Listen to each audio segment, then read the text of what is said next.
Let us start. And I'm so happy that 47 participants have already, joined the team now. The rest of them will be logging in subsequently. It's okay. So in this functions of sleep, I just wanted to give you an introductory talk actually to take you slowly into the subsequent talks, which will be 2 specific talks you will be having. This is just an introductory talk, giving you some just overview of the importance of talk.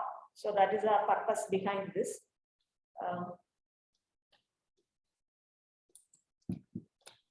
Yes. So all of you know that the phenomenon of sleep exists across animal kingdom. And so that itself highlights that sleep is a fundamental necessity for life. You can see that all animals are totally unaware of the surroundings. Their awareness is totally, the animals and human, the awareness is totally cut off from the outside world. So, and what is the danger, for being sleep? You can see that especially in the case of animals, they are more vulnerable. See, during sleeping, the animals are more vulnerable to predators, more vulnerable to enemies. But still, as sleep is a fundamental necessity for life, definitely sleep is essential, and the nature has provided them this very specific behavioral state to recoup from all the burden of the day. Only thing is that nature has provided various ways to meet this requirement. I will be just talking about that. So in this case, we have showed that all animals, the whole organism are into sleep actually. And also if you look at the importance of sleep, sleep is ubiquitously present throughout phylum, like from the primitive nematodes to humans. So that's the beauty. Again, highlighting that the importance of sleep in life. And there must be there are more purposes for the sleep. Let us see that what are the functions of sleep. So in this case, now the whole organism, most of the terrestrial animals, you can see that the whole organism sleep. Whereas as sleep is a necessity, and it has to also be adapted to according to the adaptation to environment. For example, in case of if animals need to thermoregulate in water, in cold water, and nurse the babies. See, for example, in dolphins, you can see that dolphins can perform wake activities as at the same time even sleep, because the hemispheres distinctly perform these functions. So you can see this you can demonstrate this unihemispheric sleep in animals like dolphin. Even Antarctican seals, when they are in water, they will also show this unihemispheric sleep. So the advantage is here is that when one hemisphere is sleeping, for example, if this hemisphere is sleeping, you can see the large EEG waves. That is an indication of sleep. So when one hemisphere is sleeping, the other hemisphere is in wake. And when this hemisphere now goes into sleep, the other hemisphere will be in wake. So in this way, now they can perform both, they can meet the requirements of sleep. At the same time, they can also perform all the wake activities. So this is a necessity, and this is very important to adaptation to. So these are some of the adaptive advantages nature has provided, that to meet sleep, there are many ways you can meet sleep. Even in humans, when you go to a new place, you will not get much sleep, but still this phenomenon of unihemispheric sleep exists even in humans. And then other examples are like migratory birds. When they are in a flight mode, there is they have to have high level of alertness, and definitely there will be a reduction of sleep, and there is no REM sleep and no sleep rebound. So you see that it's all depending upon your need, how you adapt to your environment, how important your life to get adapted to the environment. So migratory birds, when they are in a flight mode, they cannot afford to have REM sleep. So definitely they will have only reduced sleep, and they will confine to NREM sleep. Even in water also, they will be confining to NREM sleep, no sleep, no REM sleep. And now, it is not just at the organism level or unihemispheric level sleep occurs. Sleep is a necessity, and you can see that, and it is a wake and rest kind of activity. So, sleep can also be a fundamental property of neural network assemblies. So, you can now demonstrate sleep even at the network level, not necessary that the whole organism need to sleep at that time. So just to fulfill the requirement of sleep, even this possibility is there that even a small portion of the network also, once they are highly active, they undergo a rest period, and the rest period you can even record like high EEG delta activity, and that is equivalent to that area or that network is in sleeping mode. And this has been studied extensively using human subjects as well as using rat. For example, rodent viscous stimulation enhances the activity of somatosensory cortex, and that after some time you can see that this cortex enter into a sleep-like mode. And you can also, it is not only the electrophysiologically you can study this, okay, they are entering into a sleep mode, but also the release of various sleep-inducing substances. You can see that the release of many sleep-inducing substances like TNF-alpha, interleukin-1, beta, and growth hormone, releasing hormone. These are all sleep-promoting substances. We call it as endogenous sleep-promoting substances. And there is Devendra in his subsequent talk. He will be elaborating upon this, the need for these sleep-inducing substances. So they also initiate these sleep-inducing activities in these kind of cortical columns. Thus, sleep is a fundamental necessity, and nature has provided us various means to meet these requirements. Also, you would have come across this phenomenon called sleep rebound. That is, this is a phenomenon that helps the body to recover lost amount of sleep after sleep deprivation. And all of us definitely have experienced this, this temporary state of sleep deprivation, either few hours of sleep deprivation in one night, or complete sleep deprivation in the whole night. What happens the subsequent day time? You are highly fatigued. There is reduced alertness. There is intermittent, intrusion of sleep into all wake activities. So all these we have experienced. But then in the subsequent sleep, what you can see that this will be, the lost sleep will be recovered. So that means there is no question that you can just avoid sleep and go on with your life. So when there is a sleep deprivation, when there is some amount of sleep is lost, that amount, the lost sleep is recovered in the subsequent sleep. And for example, there are many studies, to establish this fact. There are many studies have been conducted in the past, and these are the experiments conducted in human studies as well as the rat studies. Human, this is 36 hours of sleep deprivation. You can see that this is the time course of slow wave activity. So slow wave activity you see here, and you see that the slow wave activity continues. So slow wave activity, especially the slow wave activity, depends upon, it is regulated by homeostatic functions, means.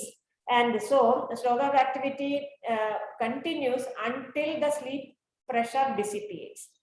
So if there is a sleep deprivation of mainly slow wave sleep, you can see that the slow wave sleep, continuously, you can see the increased amount of slow wave activity and maintenance of enhanced slow wave sleep to meet the sleep loss. The same way, even you can see the slow wave activity even in animals. You can see that is a enhanced amount of slow wave sleep to compensate the sleep loss. And you know that slow wave sleep is very important. That has got restorative functions, and that is very important to maintain the quality of sleep as well as sleep maintenance. So slow wave sleep is very important to ensure, that is restorative in nature, and thus to ensure quality sleep. And so in addition, REM sleep deprivation is also very important, because that REM sleep is very important to maintain, like your reward-seeking behaviors, emotional behaviors. So you can see that emotional disturbances associated with REM sleep deprivation. So enhanced emotional reactivity following REM sleep deprivation. There are many studies. You can just look into these examples. So here in REM sleep, you can see that REM sleep, mainly the mesolimbic dopaminergic reward system, are very important for me, for providing this motivational and reward-seeking behaviors as well as emotional regulations. And the mesolimbic dopaminergic system, you can see that these are highly active even during wake as well as during REM sleep, especially. And REM sleep, this system is very important to initiate REM sleep, maintain REM sleep, even to generate the dreams. And it depends upon, it is their activity determines the motivational content of the dream. They're also important for memory functions and all. So in a nutshell, this mesolimbic or REM sleep per se prepare the organism for a proper social and emotional functioning next day. So you need to have a very, your quota of REM sleep. For example, in human beings, the REM sleep duration, is we need to have almost 20 to 25% of the total sleep we spend in REM sleep. And this REM sleep is very essential to prepare the organism to meet our social as well as emotional needs in the next day. So all these are disturbed during sleep deprivation. So all these convey that sleep is important component of fitness and not a period of inactivity. So this is very important. You cannot afford to waste, afford to lose sleep. There is no question of losing sleep is arising, because in the subsequent, so following sleep deprivation, in the subsequent night, you will be compensating the sleep loss. So you'll be sleeping more and compensating the sleep loss that is lost in the previous night. And this is very much needed for proper normal functioning of the body. And this is just an example I wanted to bring, that you would have heard about the terminologies like torpor and hibernation, activation. So, these are all misnomers. We used to think that hibernation is a winter sleep, and torpor is a, it is only for a few hours in a day. So when there is a total inactivity that is called as a torpor, that can happen within a day itself. Whereas hibernation goes on for weeks. That is hibernation. It is a winter sleep during winter, when there is adverse circumstances, the animal is not able to get proper food. So they enter into a state of inactivity, and by lowering their basal metabolic rate, reducing the protein synthesis, and lowering the body temperature. So just to maintain life, they just lead a very inactive life. So this period of hibernation or estivation happens in the summer. So period of hibernation or estivation or torpor, you can see that it is a state of sleep deprivation, in fact, actually. So when the animal now comes back to normal functioning, the temperature, body temperature has to now increase to a normal euthermic condition. So they, from this hibernation, they enter into a state of sleepiness. So that is actually a state of sleep rebound. So they need to have, it is very compulsory for the animal to enter into a sleep and to compensate towards the sleep depth essential for brain repair, protein synthesis associated with waking. So then only they come back to their normal life.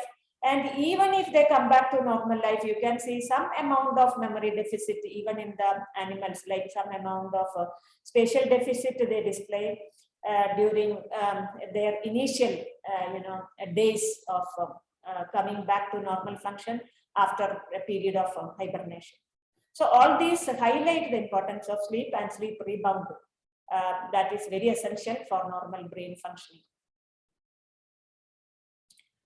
And now if you look at the development Sleep is so important. See, for example, human, I will be coming to that actually. Sleep and brain development. So sleep is very important. There are many factors that is very important for the development of neural circuitry, especially these exogenous sensory inputs. So these sensory inputs definitely very important for many, for proper functioning of synapses. And also, in addition to this sensory input, it is the spontaneous endogenous activity, and that is more important for proper synapse formation and all. And this endogenous activation definitely happen during sleep. For example, in REM sleep, you can see these PGO waves, the pontogenic occipital waves. And these waves are very important for brainstem activation, thalamocortical and corticocortical connections. And for proper sleep architecture development itself, this is very important. And definitely for the thalamocortical and corticocortical functions associated with various other cognitive functions. And definitely NREM sleep also very important. The endogenous repetitive synchronized activity associated with the NREM sleep is also very important for synaptic remodeling. And especially if you see that there is some kind of downscaling happens during NREM sleep. That is, you can see during wake, there are a lot of synaptic potentiation occurs and weak synapses are also formed. So downscaling, a synaptic downscaling is also very important during NREM sleep, and such synaptic pruning is very important, that it strengthens the synaptic connections, prune unwanted connection, fine tune the neuronal connection. And in addition to this synaptic dynamicity, we can also see that sleep altogether, sleep is very important for myelination and white matter integrity and so on. So you see that from development onwards, sleep is very important. And this is an example just to show you that how important sleep is, or even endogenous activity, as well as the sensory inputs for proper development of visual system in kittens. This experiment has been carried out in kittens, and kittens, as you know, that they are born with or their visual cortex mature only postnatally. So, and it needs a tremendous amount of sensory input, as well as it needs proper sleep for proper synapse formation, proper brain structure formation, especially the visual cortex as well as the lateral geniculate nucleus. So now what do? You can just suture one eye. So now the monocular deprivation in kittens. So when you suture one eye, you can see the reduced visual input. So definitely the sensory inputs are affected now, and that leads to reduced size of LGN, lateral geniculate body, due to reduced cell density and pruning of synapses. See, for example, the ipsilateral, this lateral geniculate body is made up of 6 layers. And some of the layers receive, that is 1, 4, 6 layers receive ipsilateral input. That is from that eye is being sutured, and you see that the development of these geniculate layers are not well developed like these layers. You can see reduced size of the LGN, and this is mainly due to the reduced neuropil formation as well as the cell density. Similarly, you can also see that the same, REM sleep deprivation reduces LGN cell plasticity. This is because REM sleep deprivation altogether eliminates the PGO activity, the pontogenic activity in LGN. And you can also see the visual cortex deprivation, especially if you look at the ocular dominance columns. In an ocular dominance column, you will have almost 7 layers, 7 columns. And you see that these are underdeveloped in kittens whose one eye is sutured.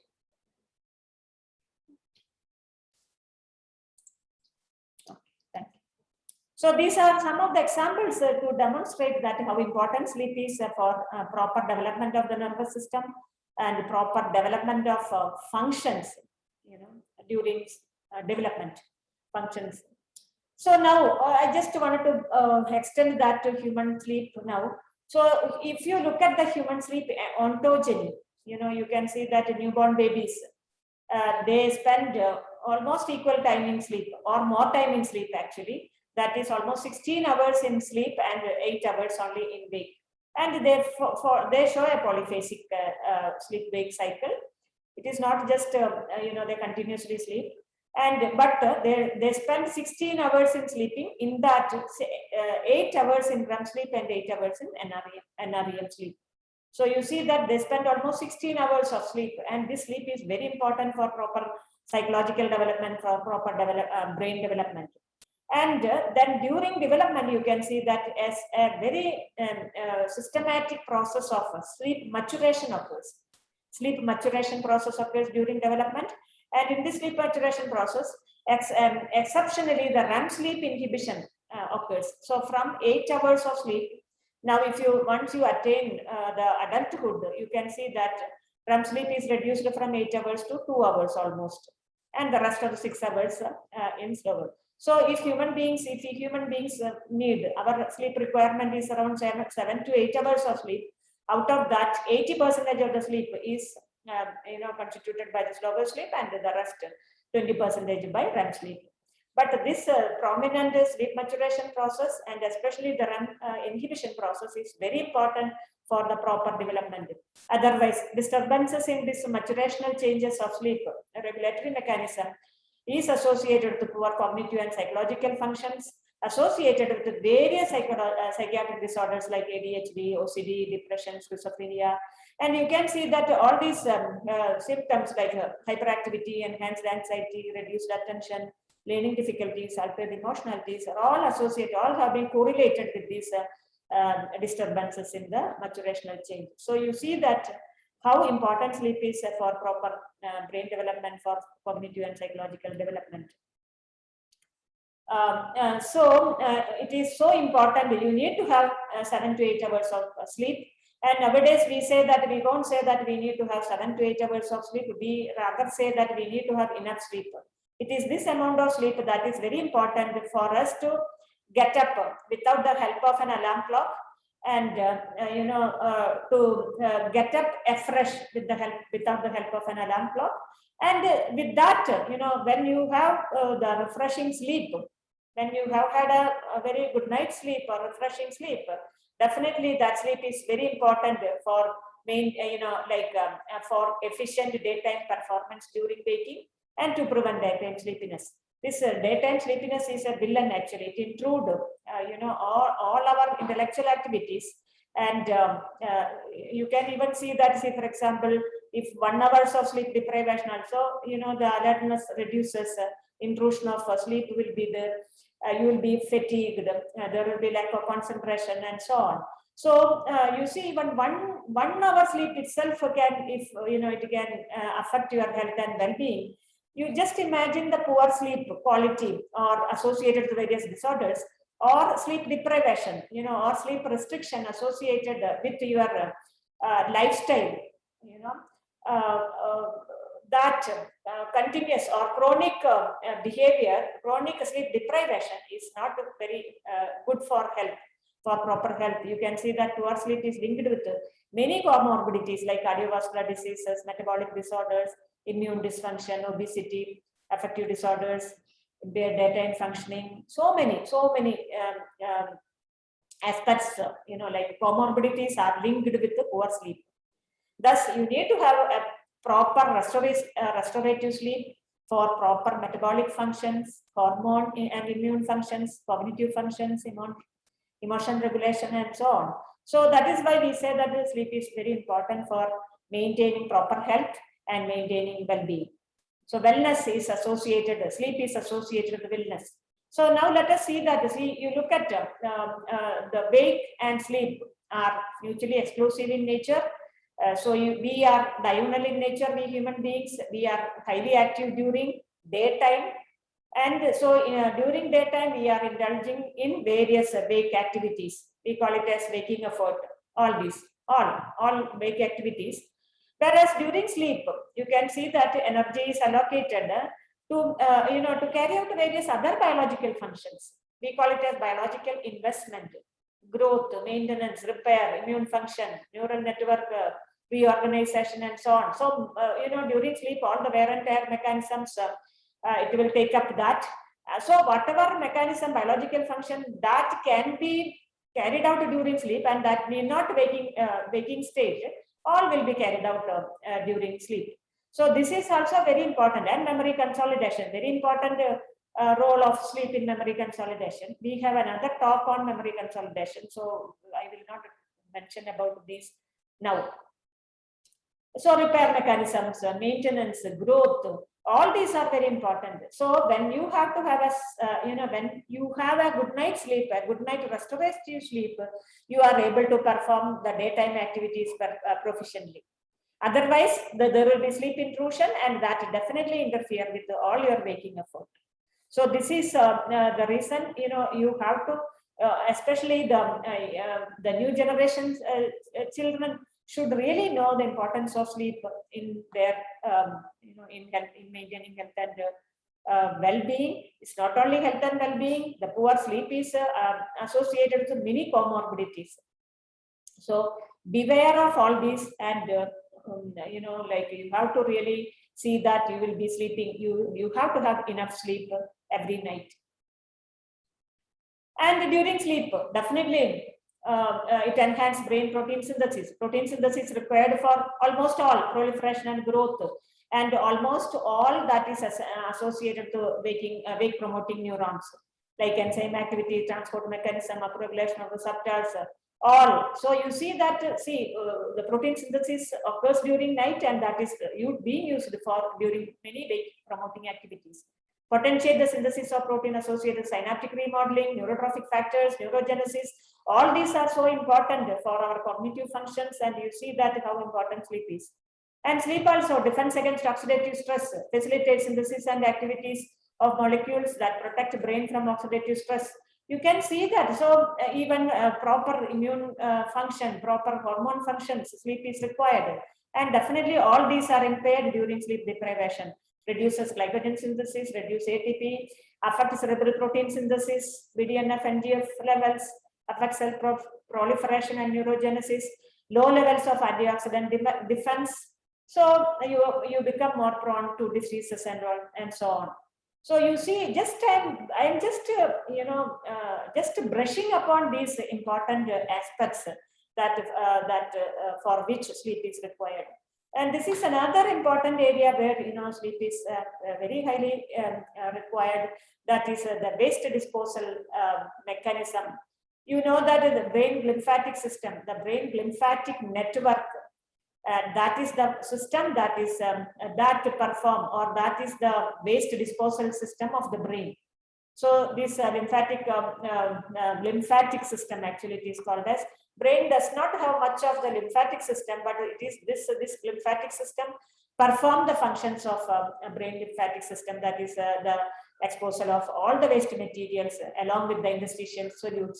So here in the normal functioning, you can see that when the CSF fluid gushes through this lymphatic system, it can enter into the interstitial fluid through this aquaporin water channels, and it is this CSF that flushes the interstitial fluid along with the waste materials into the perivenous efflux system, and from there into the systemic circulation. So you see that, but then why sleep is important? That is the question.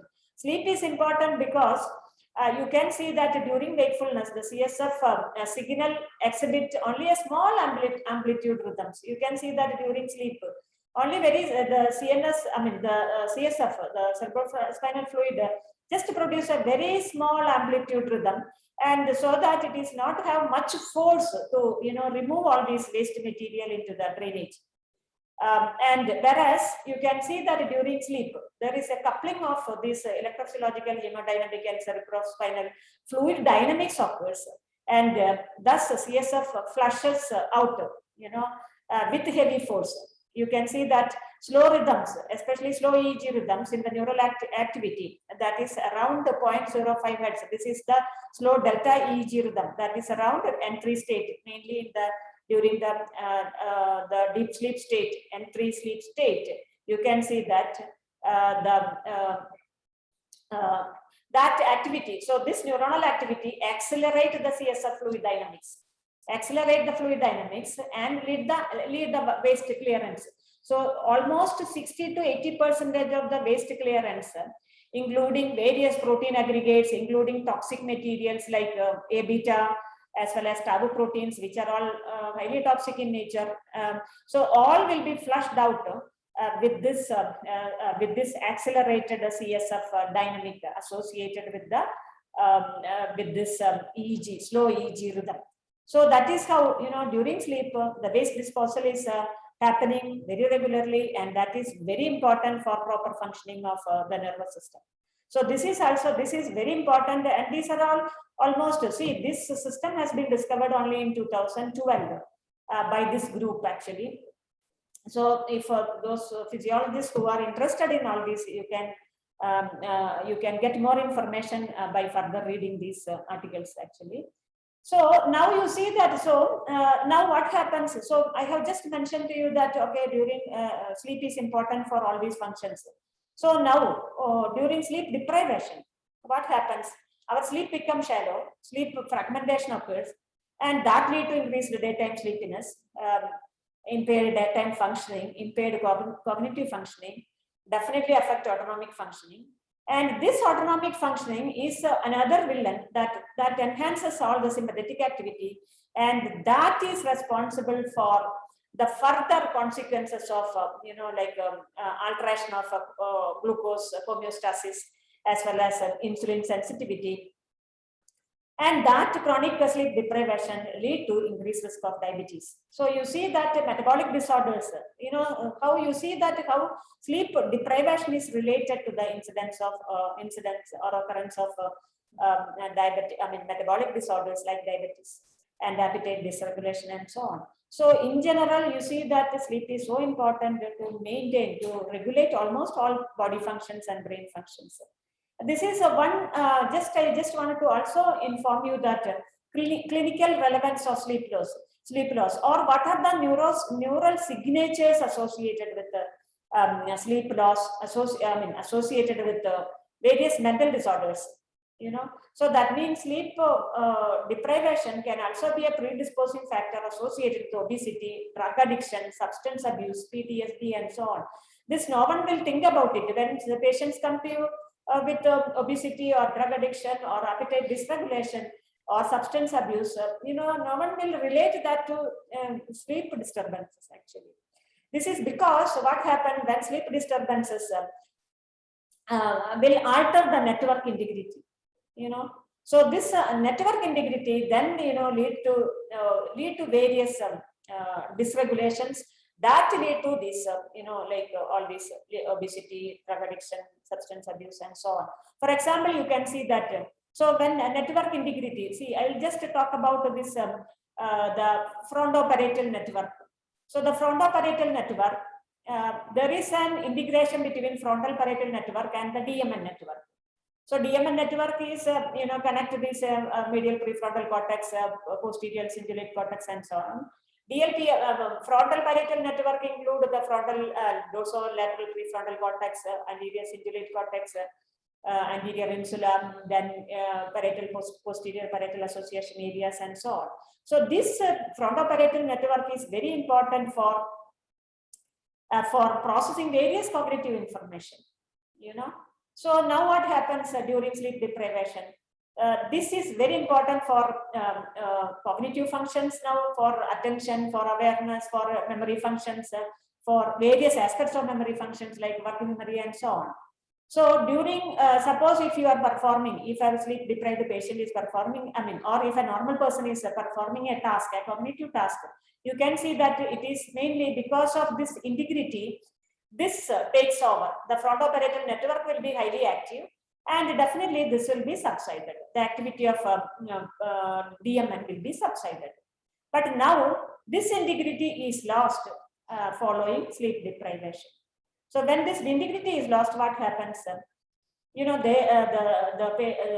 not able to perform a cognitive task properly, and because of the intrusion of the DMN activities, that impede your all activities associated with working memory, especially the maintenance of working memory functions, acquisition of information, and so on. So the cognitive, there will be definitely a cognitive impairment associated with sleep deprivation is mainly due to alteration of network integrity. Similarly, the alteration of network integrity associated with the reward functioning, dopaminergic disruption of dopaminergic reward functioning, changes in the mesolimbic reward pathways. You can see that these reward pathways become highly hyperactive, hypersensitive reward pathways. And usually these reward pathways are regulated by the medial prefrontal cortex as well as the DLPFC. So this suppression, sleep deprivation, this prefrontal cortex is highly vulnerable to sleep deprivation, and this frontal cortical regulation on the reward functioning will be impeded. So when there is an impairment of frontal cortical regulation on reward pathways, these reward pathways become hypersensitive, and then you can see all these, like that leads to obesity, appetite dysregulation, and even the drug addiction, substance abuse, and so on. See, for example, substance abuse, 85% of the alcoholics, are insomnia in nature, and that's because of all this alteration of the network integrity. But this become a vicious cycle, and the alcoholics, just to get sleep, they become, they consume more and more alcohol, and this become a vicious cycle. And similarly in PTSD, you can see that the nocturnal hyperarousal is one of the characteristic of PTSD. And this is mainly because of heightened noradrenergic activation during REM. You know that REM sleep, during REM sleep, noradrenergic and serotonergic functions are totally quiescent, so they are all REM of neurons. That is, during REM, this activity of noradrenergic and serotonergic activity are totally nil. But during REM, when this heightened activity of noradrenergic and serotonergic activity leads to nocturnal hyperarousal. So these are the fundamental. So these basic fundamental principles, understanding of this basic fundamental principle help us to think, in a better perspective, to look at the involvement of sleep deprivation in the incidence of all these psychiatric disorders. So now, having gained a lot of information about sleep and its importance in normal functioning of the brain, the doctors can think of providing a targeted sleep restoration as a remedy towards adaptive food choices and craving, or to overcome the impact of PTSD. So you see that now, having a better awareness of sleep, now you can think of these possibilities in understanding the diseases, as well as to provide various remedial measures like targeted sleep restoration. So I will, anyway, I'm just going to wind up my talk. We have to, so all of us should have a regular sleep hygiene measures.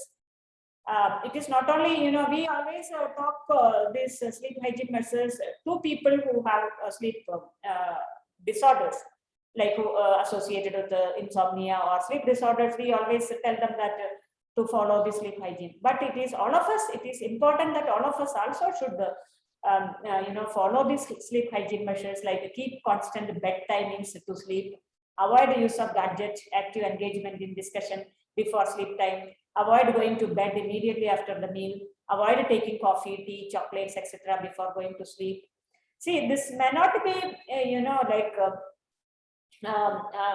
same for everybody. See, for example, some people, even if you consume coffee or tea, or especially tea, not coffee, then that may not affect your sleep. But in general, it is better to avoid.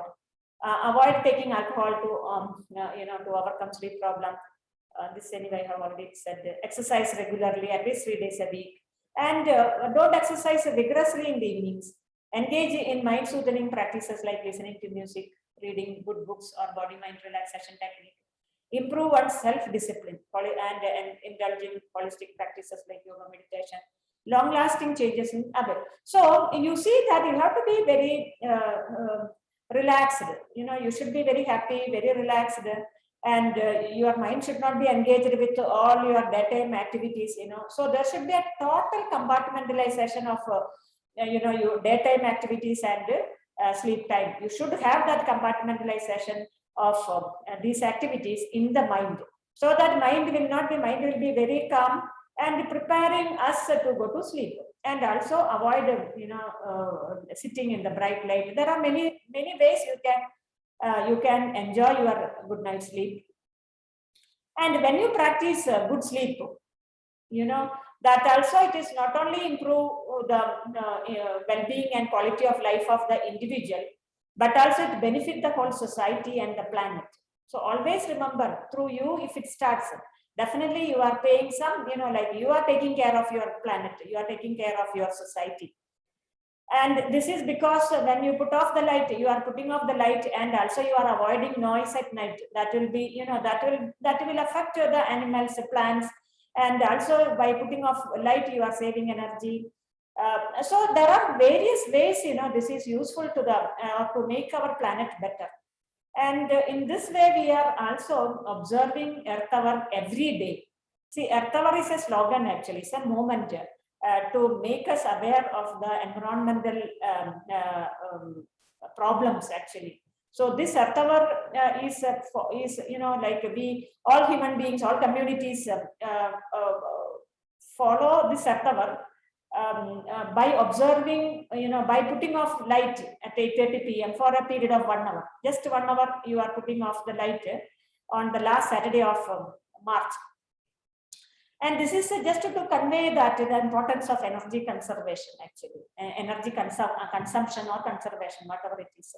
So now you see that you are not just 1 hour in a year, you are just, observing, I mean, you are utilizing that opportunity. You are taking that opportunity every day and observe the Earth Hour, and every day that makes the planet better for all of us to live with peace.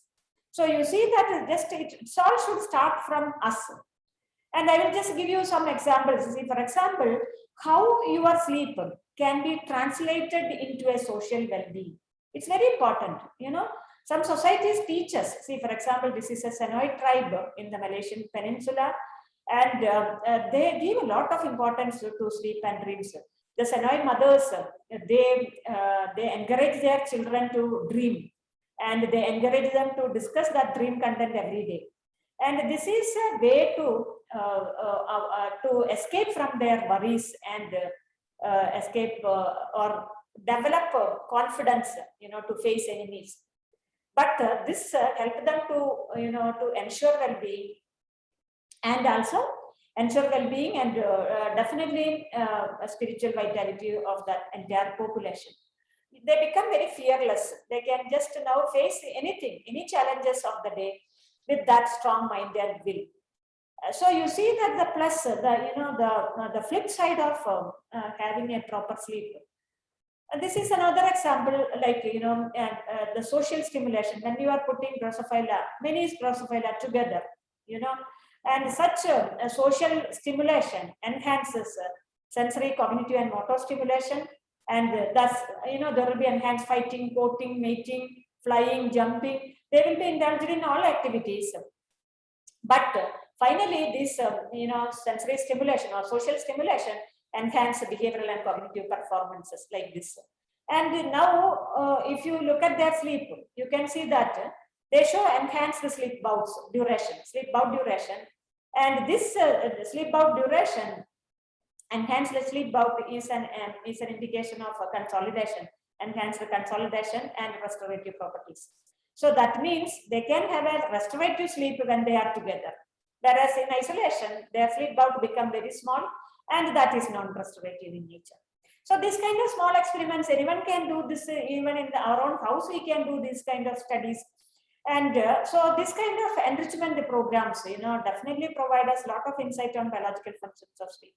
So all of you can, think of this kind of developing small studies and understanding more about sleep. So thank you so much for listening. And now I will wind up here. Now this will initiate the subsequent talks. I will now invite my colleague, Dr. Ravindra, to continue his talk. He will be giving you 2 talks now simultaneously, and afterwards, definitely Dr. Arun will be starting the talk. So now 10:30. Do we have any? We can 1 second. We can have one small break, maybe 10 minutes break, and we will be back by. Yeah, I will see. 10:45 we will. Now I will see that questions. Let me see.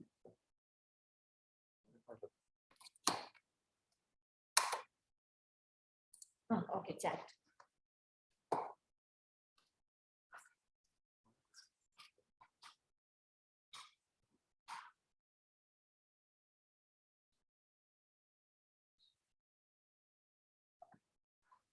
Yeah, it's a very good question. I have got one question that maybe I missed this part. No, I didn't mention actually about this. Patients on antidepressant where REM sleep is reduced, sometimes completely abolished. Are these patients known to have sleep deprivation issues? Definitely, it's a very important question. Some of these antidepressants, especially, they affect the REM sleep. But the thing is, these are compensated to a certain extent because these antidepressants see during REM sleep. I didn't mention this because I thought this I will bring this issue in my next talk, that is sleep and memory, that I will be talking only in the last day actually. So there I thought I will bring this issue. So see, during sleep, there are a lot of sleep, neural plasticity occurs, and one of the contention is that maybe this sleep is required for inducing various aspects of neuroplasticity. Now, in this case, antidepressants they induce neuroplasticity, but they prevent REM sleep. Maybe they may be affecting some amount of emotional disturbances. I'm not very sure, but it will not affect the cognition at all, because antidepressants, will activate these cognitive processes by activating the activating the neuroplasticity mechanism associated with memory consolidation. So it has got various that functions, antidepressants. They continue, they allow this neural activity to continue during REM sleep, but at the same time it prevents REM sleep.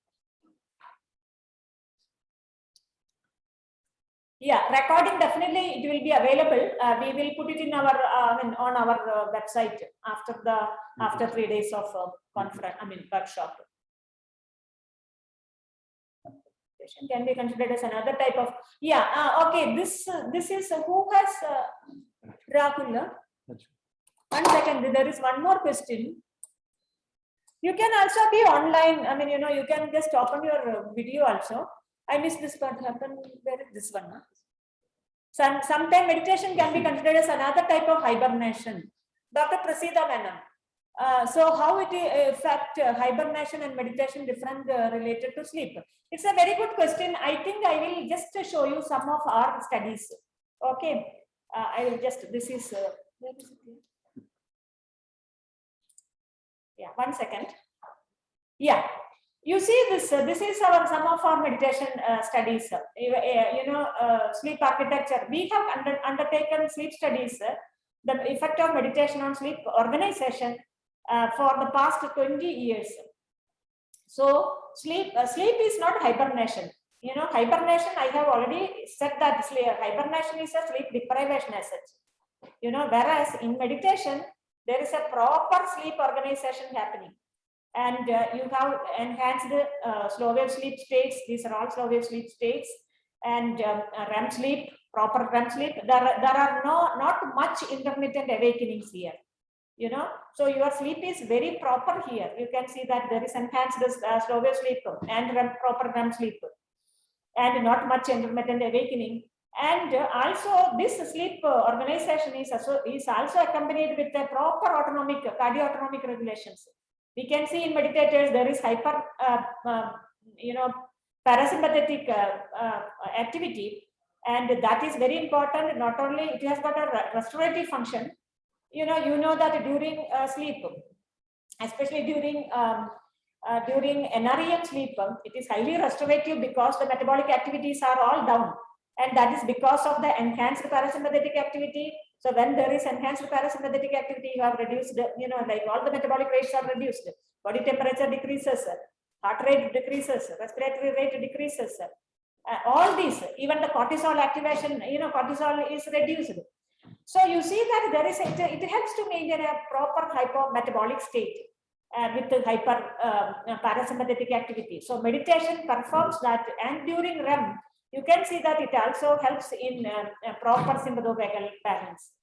And there is enhanced melatonin levels, and melatonin is very important not only for maintaining a proper cardioautonomic regulation. Melatonin is very important for maintaining sleep, especially REM sleep.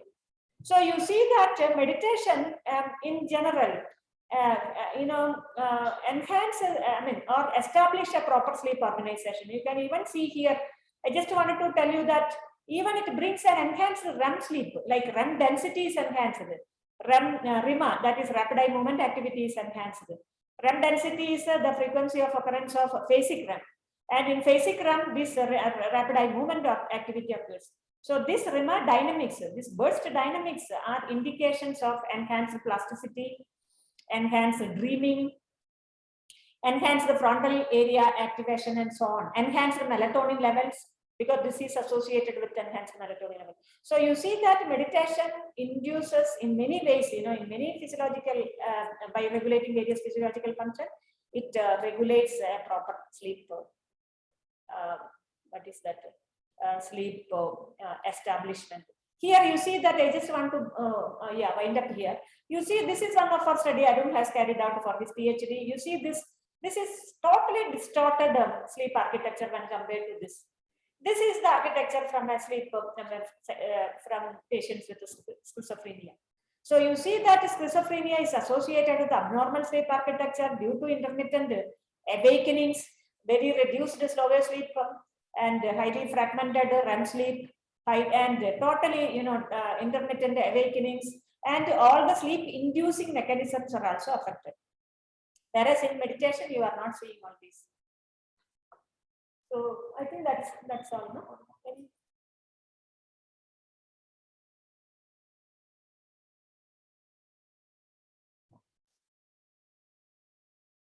We have already said no.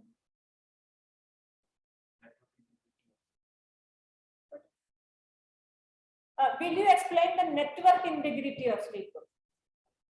That is, which one you mean? Network integrity, the one I have talked about, the FPN, all those associated with psychiatric and neurocognition. Memory. See, this talk definitely I'll be elaborating this in my next talk, sleep and memory functions. Okay.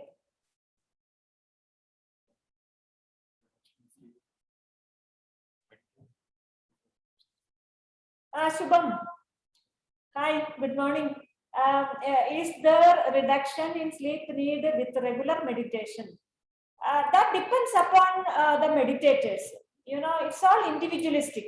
I will not say that there will be a reduction in sleep need, because meditation process also sometimes will be very highly, energy consuming.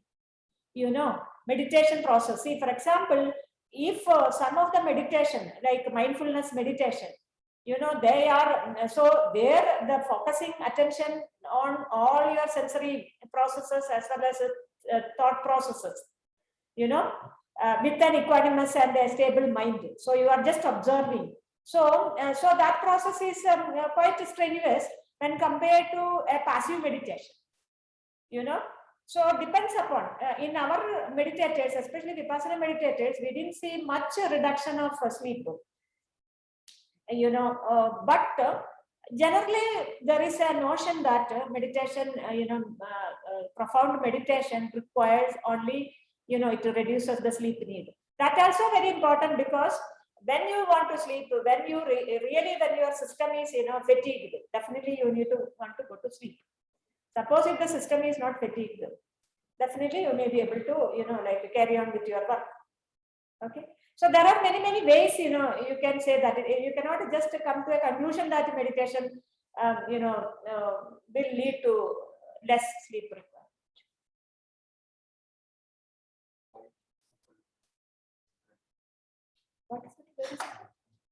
What is it? Why dreams are common in REM sleep? Yeah, dreams. See, why? What is see, in next class, they will be talking about the distinction, the electrophysiological distinctions between NREM and REM sleep. So here now REM sleep. REM sleep, if you look at the EEG activity, the brain activity, it is almost similar to that of wake. So that means it is ideal for us to wake up from REM sleep. So that is the evolutionary advantage of mainly get up from REM sleep to wake. So now you see that you are in sleep, you are in REM sleep, your brain activities are almost similar to that of the wake. So activity is there, your whole body is sleeping, but the brain activity leads to REM, actually a dream state. So it is a distinct state of consciousness. We can say that it's a distinct state of consciousness, and there you can see that these dreams are emotionally enriched dreams, but perceptually weak dreams. Why? Because your frontal cortex needs a lot of it is the frontal cortex that enter into sleep first and get up late. So the frontal cortex, especially the dorsolateral frontal cortexes, then the posterior parietal association areas, your precuneate nucleus, all these are highly suppressed even during REM sleep. So that is why, whereas the other brain areas are highly active. So that is why you are having this kind of dreams where you will be hallucinating, you will be having emotionally rich dreams you will have, but volitionally, there is no much volition in your this thing because DLPFC is still deactivated. So perceptually poor, whereas emotionally rich dreams you see during REM sleep. That we call it as a normal dream. Okay, whereas there is some other dream also occur in REM sleep that we call it as lucid dreaming. In lucid dreaming, why it is called as lucid? Because you are aware of the dream. So when you are aware that you are dreaming, you can even change the content of your dream, And this is because your even DLPFC also active. So when there is a lot of activity, definitely you will be able to dream, and that dream content you will be able to manipulate. Okay, so there are many dreams occur during dream. Almost 75 to 80% of the dream occur during REM sleep, and this is because it is the brain activity, the cortex is active, similar to that. It is not fully exactly similar to that of wake, but cortex is active because the it is the dopaminergic as well as the cholinergic system drives this cortex in a real functioning mode. So that is the reason why you dream 80% of dream in REM sleep, and this is the reason. Somebody has written, I am doing PhD, yes, and I am also working on this one. Yes, yeah, we will be, yes. Thank you so much for this very rich interactive discussion. I am so happy. Okay, you have at least you are following us, you are attending our talks. Thank you so much. I will